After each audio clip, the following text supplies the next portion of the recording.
Why you should incorporate video into your business in 2020.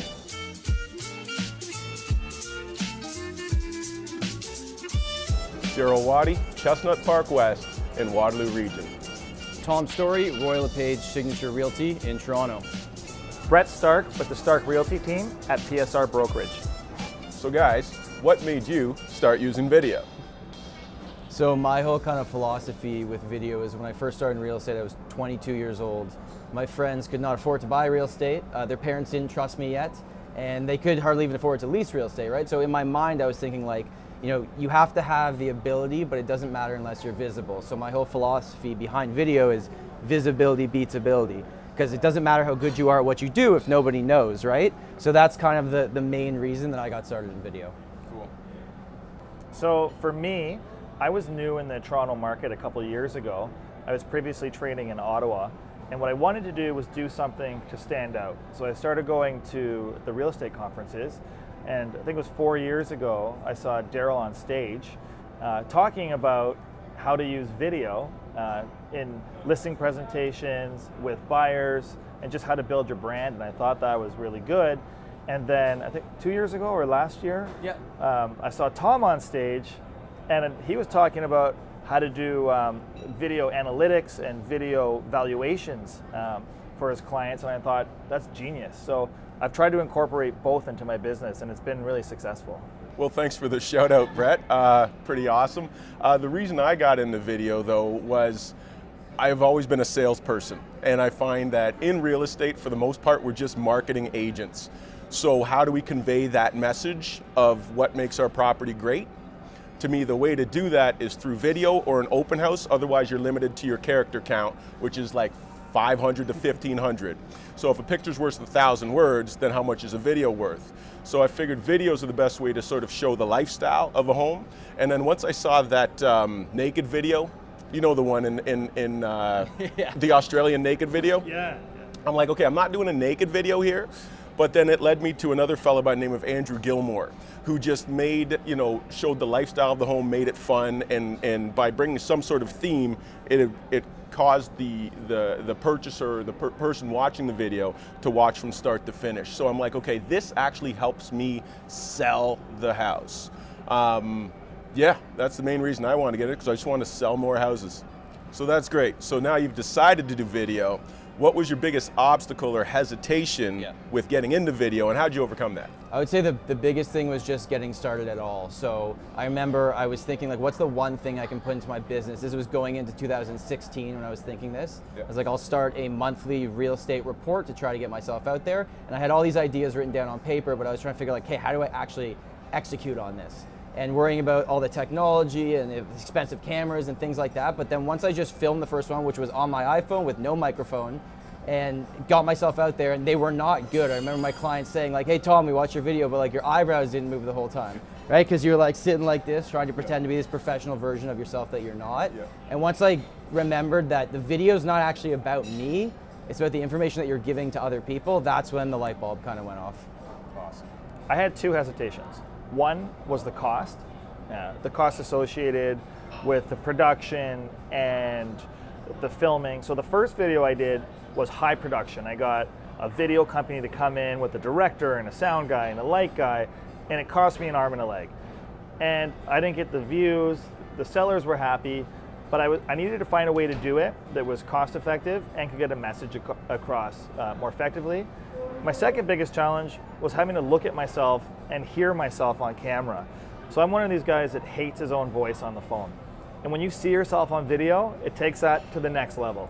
So I had to get over myself and seeing myself, because everyone thinks they have to look perfect or present a different picture of themselves, or stand up proper like you were saying, or suck in your gut, or make sure you're smiling. So as soon as you get over that, I think that was my biggest hesitation. So myself, I had done a video, what was sort of marketing piece for myself, and that was really cool. Big expense and so forth. I just knew everybody was talking about video, but nobody was even doing it back in the day. Like, I'm old, right? So that was probably about 6 years ago. And I did that, which is okay, and they, you know, made me look awesome, optimal angles, crazy good lighting, but like day in, day out is too expensive. So to be honest with you, I was overweight. So I had to get in shape. So to be confident, to me, you have to be confident in the skin you're in. So I had to work on the skin I was in. It took about 4 months of grinding at the gym. And now my soccer team is happily thanking me for the fact that I can actually run. So yeah, I had to get in shape. Sometimes you gotta do what you gotta do to be comfortable in the skin you're in, right? That's awesome. All right, so we know that video has been good to us. Yeah. What's next? What can we expect out of us all in 2020? I would say just being more consistent with it. I find a lot of the people, they say they're gonna do it and you do one and then you never do it again. I think it needs to be built into your business plan for the entire year. Have it scheduled, having time blocks to actually get it done, because otherwise it's very overwhelming if you're trying to just do it on the go. So I'd say for myself, like making sure everything's more scheduled. We got a lot of things, a lot of ideas written down for 2020, getting them built into the plan and actually executing on them. Awesome. So for me with video, what I've noticed is that we have to provide some sort of value in the video to get the views and to get people talking about it. So if I just do a listing presentation video and I show the property and it looks great and I have characters and dogs, that's one thing. But if I'm providing value like tips or a community collaboration video or giving shout outs to different businesses, I find that gets a lot more views and gets people talking a lot more. So I think with the consistency that you were saying and providing more value to other people, not just one person, I think that's the way to move forward for us.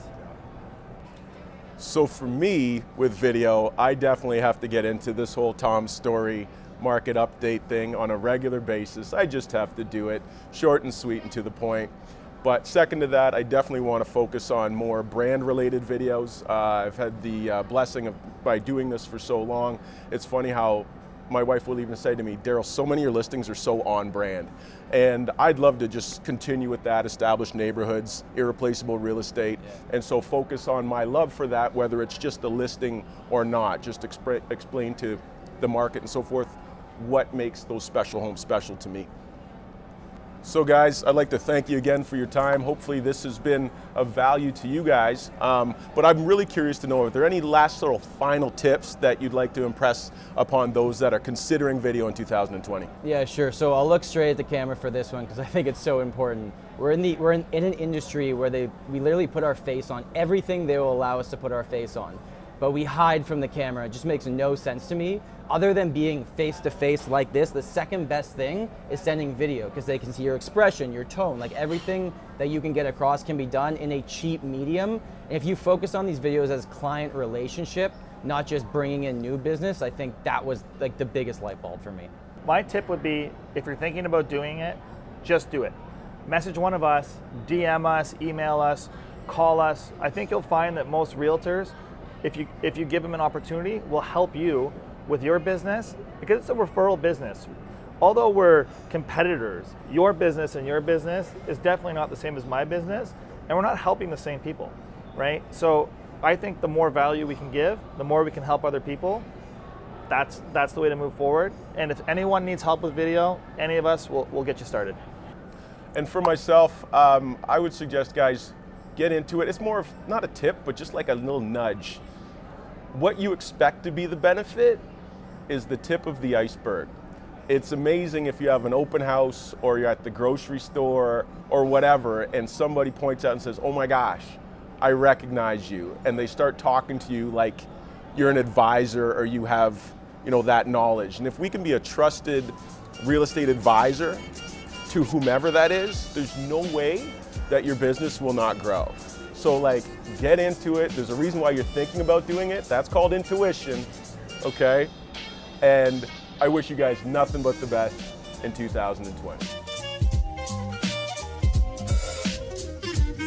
So I would definitely like to thank Oretta Cafe for the use of the space. And I'd also like to thank Tom Storey and especially Brett Starke for the concept and idea of how we can help other people in our industry. Hope you enjoy it. Check it.